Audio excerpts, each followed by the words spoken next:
नागिनी हूँ। मैं कोई नागिनी नहीं हूँ, मैं एक आम इंसान हूँ, आप सबकी तरह। मुझे मत डसो। देखा, कहा था ना मैंने, आई बड़ी नागिन कहीं की।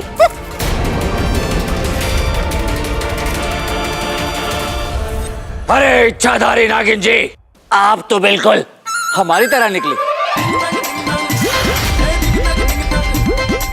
अगर आप असली इच्छाधारी नागिन नहीं हैं, तो हम कौन सा असली इच्छाधारी नाग और नागिन हैं?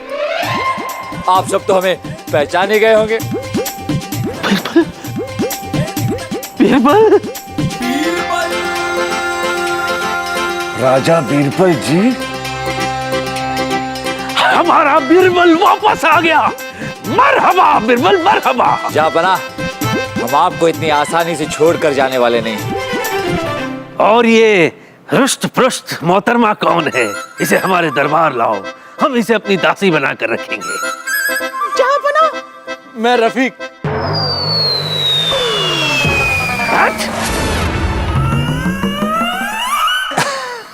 और अब आप सब लोग सोच रहे होंगे कि जब हम असली इच्छाधारी नाग नागिन हैं ही नहीं, तो ये दोनों कैसे गुजर गए। अभी जीवित कर देते हैं। चलिए, उठ जाइए।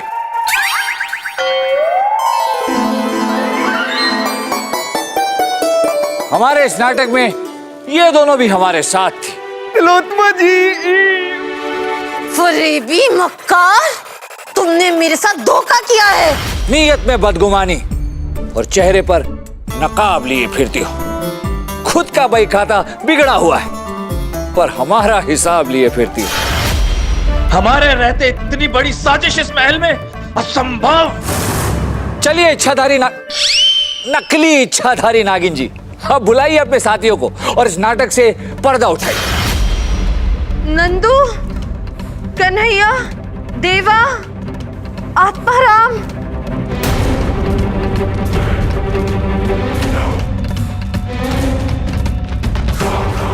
ये कन्हैया है जो बीन बजाता है।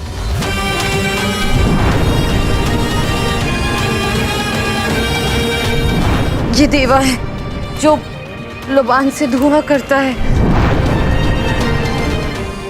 और ये नंदू है जो पंखे से धुएं को नियंत्रित करता है।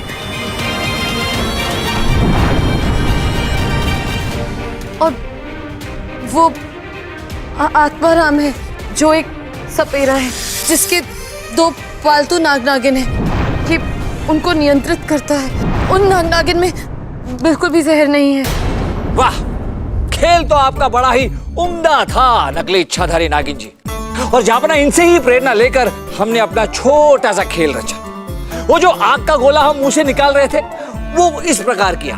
हम ऐसे ये ज्वलनशील पदार्थ मुंह में रखते थे और आग पर फेंक देते थे, कुछ इस तरह।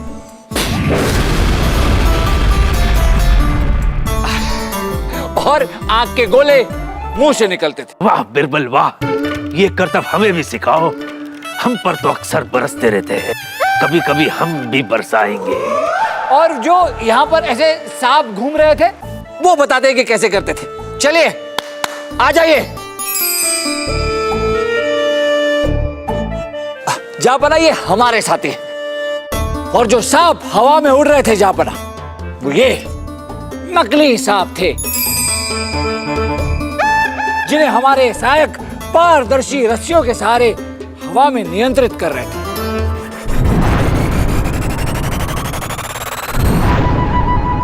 जापना, अब हम आपको बताते हैं कि नागिन अपनी जुबान बाहर कैसे निकालती थी।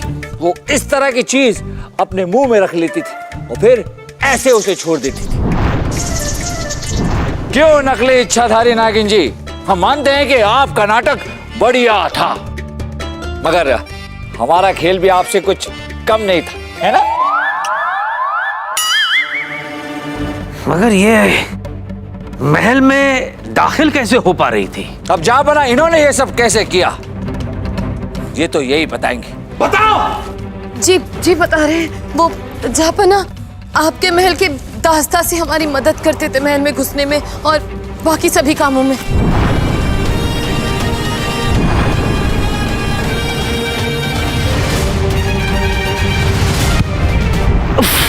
अफसोस अफसोस, हमारी दास दासी इस षड्यंत्र में शरीक थे।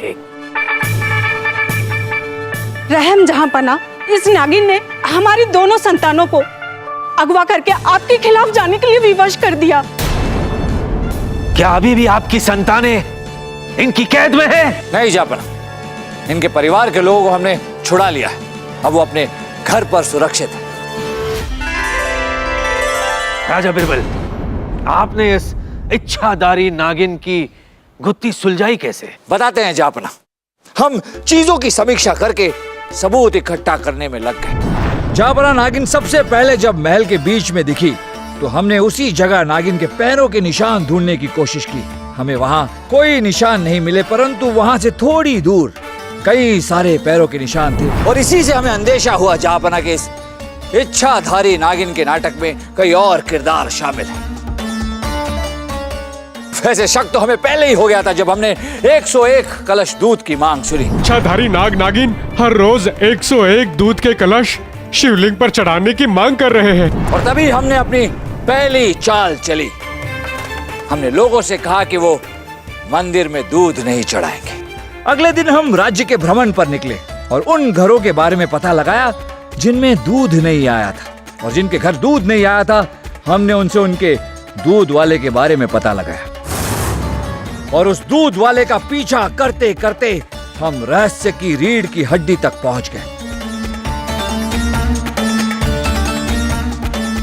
पर जैसे ही दूध वाले को पकड़ने की कोशिश की, हम पर हमला हुआ।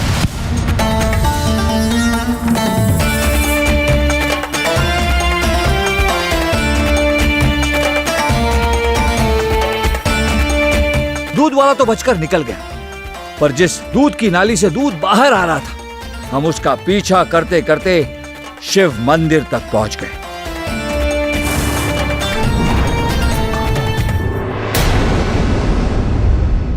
वैसे जापना, हम तो ये पहले से ही जानते थे कि इच्छाधारी नाग नागिन अंधविश्वास के अलावा कुछ नहीं। लेकिन जब उस दिन नागिन के काटने के बावजूद महारानी साहिबा इतनी जल्दी स्वस्थ हो गई, तब हमारा शक पुख्ता हो गया, क्योंकि जहर निकलने में तो कम से कम 2 पहर का वक्त लगता है। और फिर उस रात कुटिया में हमें फिर शक हुआ कि वहां नागिन के अलावा कोई और भी था।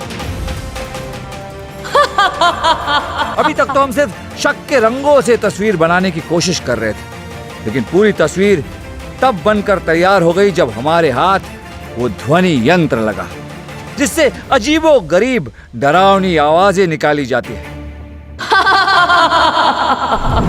और हमने ये सोचना शुरू किया कि अगर हमें ये नकली नाग नागिन का खेल खेलना है तो हमें क्या करना होगा। इसके बाद एक के बाद एक परतें खुलती गई। फिर जापाना, हमने अपना आखिरी दांव खेला। हमने आपको नागिन से शादी करने की सलाह दी। हम जानते थे कि आप हमसे गुस्सा होंगे और हमें महल से निकाल देंगे। हम ये भी जानते थे जापाना कि आपको अकेला समझकर दुश्मन अपनी अगली चाल चलेगा, जिसे हम उसकी आखिरी चाल बना देंगे। इतनी बड़ी साजिश हम तुम्हें सचमुच के नागों के सामने फेंक देंगे, झूठी नागिन। नहीं नहीं जापना, हमें माफ कर दीजिए। हम तो दूध की तस्करी करने वाले एक नाटकीय नागिन हैं, जो लोगों को भयभीत करके मंदिर में उनसे दूध चढ़वाते हैं और उससे अपनी जीविका कमाते हैं। पर जब से आपने और बीरबल जी ने गांव के लोगों को मंदिर में दूध चढ़ाने के लिए मना किया, तो गांव वालों के मन से हम लोगों का डर खत्म हो गया। इसलिए हमारे दिमाग में ये खतरनाक साजिश आई, मगर दुर्भाग्य से राजा बीरबल ने हमारा भय कभी आपके मन में बैठने ही नहीं दिया। हम सब हार मान के राज्य छोड़ के जाने ही वाले थे, पर तभी किसी ने हमें अगवा कर लिया। अकबर को भयभीत करने का खेल शुरू तुमने किया था, पर उसे अंजाम तक हम पहुंचाएंगे, वो भी अपने तरीके से।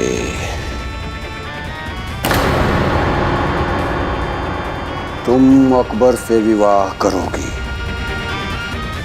और तुम्हारी सुहाग रात अकबर की आखिरी रात होगी।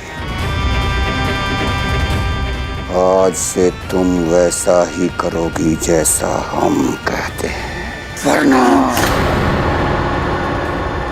जियुक, बस उस दिन के बाद से हमने जो भी कदम लिया वो सिर्फ हुक्म के कहने पे लिया। हुकुम! वजीर आजम, हुकुम हम पर एक के बाद एक षड्यंत्र रचता जा रहा है और आप नाकाबिल कहीं के कुछ भी नहीं कर पा रहे। वो जीजा जी, हमने पूर्ण प्रयास किया था, किंतु लानत है। अब आप ही बताइए बिरबल, इस नागिन को क्या सजा दी जाए? जहां हम मानते हैं कि ये नकली इच्छाधारी नागिन जो है ये लालची है, लेकिन ये राजद्रोही नहीं। और हम सब ने देखा है कि कितनी बड़ी कलाकार भी है। तो हमारी सलाह यह है जहां कि कुछ दिन कारावास में डालने के बाद हमारे राज्य में जो नाट्य समूह है उसमें इन्हें स्थान दे दिया जाए, ताकि इन्हें सही जगह अपनी कला दिखाने का अवसर मिले। वाह बिरबल वाह, वाह बिरबल वाह, वाह बिरबल वाह, वाह बिरबल वाह। आप जुर्म खत्म करते हैं, जुर्म करने वालों को नहीं। बहुत खूब बिरबल, बहुत खूब। आज एक बार फिर आपने साबित कर दिया कि आप ही हैं अकबर का बल, बीरबल। इस राजा बीरबल जी को हमने एक दिन ऐसी शिकस्त देंगे, ऐसी शिकस्त देंगे कि फिर कभी इनके मन में जीतने का ख्याल तक नहीं आएगा। अब्बू जान, हमारी सारी मेहनत बर्बाद हो गई। हमने आपके लिए लोहे के कपड़े बनवाए, मुकुट बनवाया, कवच बनवाया, जूते बनवाए, मोजे बनवाए, दस्ताने बनवाए, लेकिन सब बर्बाद हो गए। शादी का मंडप लगाया, बर्बाद हो गया। हवन कुंड लगाया जिसका पंडित जी ने इस्तेमाल ही नहीं किया। हमारी सब मेहनत जाया हो गई अब्बू जान। शेखू, जाया कैसे हो गया बच्चे? आज से ये लोहे के वस्त्र आप पहनेंगे। और रही बात इस हवन कुंड की, तो कहो तो इसी वक्त हम आपकी शादी करा देते हैं। नागिता से। शेखू कहाँ गया? जाएगा, जाएगा, अकबर इस दुनिया से जाएगा। हुकुम, बोलो, जल्दी बोलो, मैं कब से तुम्हारी खुशखबरी का इंतजार कर रहा हूँ। बोलो। हमारी सारी योजना विफल हो गई हुकुम। हमारा नागिन का खेल उस कमबख्त बीरबल ने बेनकाब कर दिया। नहीं, बीरबल, कुचल दूंगा मैं तेरा बल। अकबर, कब तक बचेगा तो बीरबल के सहारे? जब तक मेरी सांसें चलेंगी मैं तुझे चैन की सांस नहीं लेने दूंगा। इंतजार कर मेरे अगली बार का। और इस बार ये वार पहले से भी ज्यादा भयानक होगा। बाबुलाई जा होशियार, बादशाहों के बादशाह, शान मुगलिया तख्त पुरनूर, पुरजलाल, पुरकशी। बस, हम यहां मुकदमा सुनने के लिए आए हैं, अपनी तारीफ सुनने के लिए नहीं।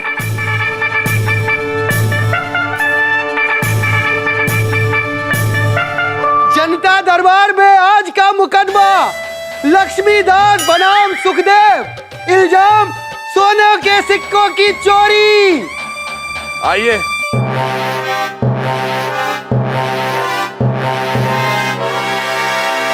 जहांपना, इस सुखदेव ने जौहरी लक्ष्मीदास जी के घर से सोने के सिक्के चुराने का जुर्म किया है। वजीर आजम सही फरमा रहे हैं। इस सुखदेव को कड़ी से कड़ी सजा दी जाए, ब्याज जोड़कर। यही विनती है मेरी, हाथ जोड़कर। बहुत अफसोस होता है, अफसोस होता है जब हम तुम जैसे नौजवान को देखते हैं जो चोरी जैसा आसान रास्ता चुनते हैं। चोरी के सिक्कों से जेब भरी जाती है बरखुरदार, लालच भरा दिल नहीं। जहां पना, मैंने अपने बच्चों का भूखा पेट भरने के लिए अनाज चुराया था। मुझे नहीं पता था कि सेठ जी ने चावल की बोरी में सोने के सिक्के छुपा रखे। जहां पना, कि सुखदेव झूठ बोल रहा है। जरूर इसे पहले से पता था। पक्का ये किसी गिरोह से जुड़ा हुआ। जहां पना, ब्याज जोड़कर, हाथ जोड़कर मेरी यही विनती है जहां पना, इसे कड़ी से कड़ी सजा दी जाए। मैं सच कह रहा हूं जहां पना, मेरे बच्चों ने 3 दिन से अन्न का एक दाना तक नहीं खाया है जहां पना। उनके भूख के लिए मुझे मजबूरी में चोरी करनी पड़ी जहां पना।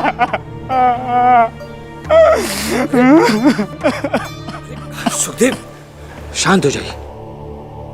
जहां पना, सुखदेव ने जो भी किया वो गरीबी और मजबूरी में किया। इनकी भूल को माफ कर दिया जाए। माफ कर दिया जाए राजा बिरबल जी, ताकि भविष्य में भी वो चोरी करने का दुस्साहस कर सके। नहीं, ताकि गरीबों का जहां बना के इंसाफ में विश्वास बढ़ जाए। राजा बिरबल जी अब समझने का प्रयास नहीं कर रहे हैं। सुखदेव ने चोरी की है, चोरी। और जहां बना, कानून की नजरों में चोरी अपराध है, गुनाह है। और गरीब होना उससे भी बड़ा गुनाह है वजीर आजम जी। वो मंदिर का प्रसाद भी खाता है और मस्जिद की खीर भी खाता है। भूखे इंसान को मजहब कहां समझ में आता है। जापना, सुखदेव की भूल को कानून की नजर से नहीं, रहम की नजर से देखें। रहम की नजर से देखना चाहिए राजा बिरबल जी, ताकि भविष्य में भी ये चोरी करे, समस्त राज्य चोरी करे। जापना, इसे शीघ्र ही दंड दिया जाए। दोनों पक्षों की दलीलें हमने सुनी है। हम ये मानते हैं कि सुखदेव ने गलती की है, लेकिन हम बिरबल की बातों से भी इत्तेफाक रखते हैं कि हमें यह मुकदमा रहम की नजरों से देखना चाहिए, सिर्फ कानून की नहीं। लिहाजा हमने फैसला किया है कि रुक जाओ जलाल।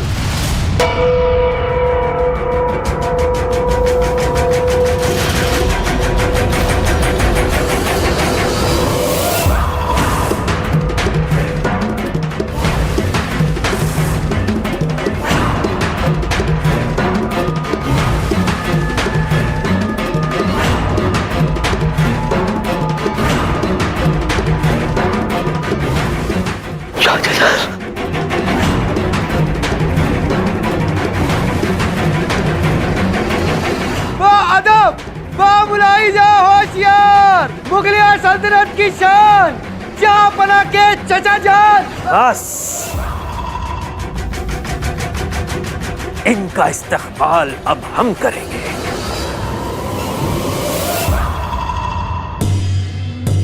मुगलिया कानून के रखवाले मुर्शीद कलीम, हमारे अजीज, हमारे प्यारे कामरान चचा जान का तहे दिल से इस्तकबाल करते हैं।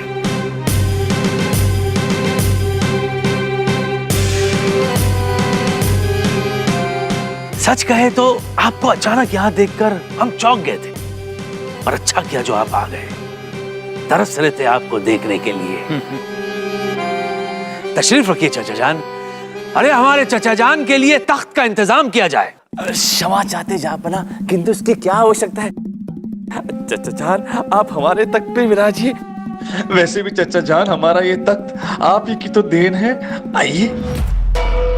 तकल्लुफ की जरूरत नहीं है वजीर आजम, हमें मालूम है इस दरबार में हमारी जगह कहाँ है। जलाल के सबसे करीब। चचा जान, वैसे तो हम भी आपके, ये दरबार भी आपका। जहां जी करे शौक से तशरीफ रखिए।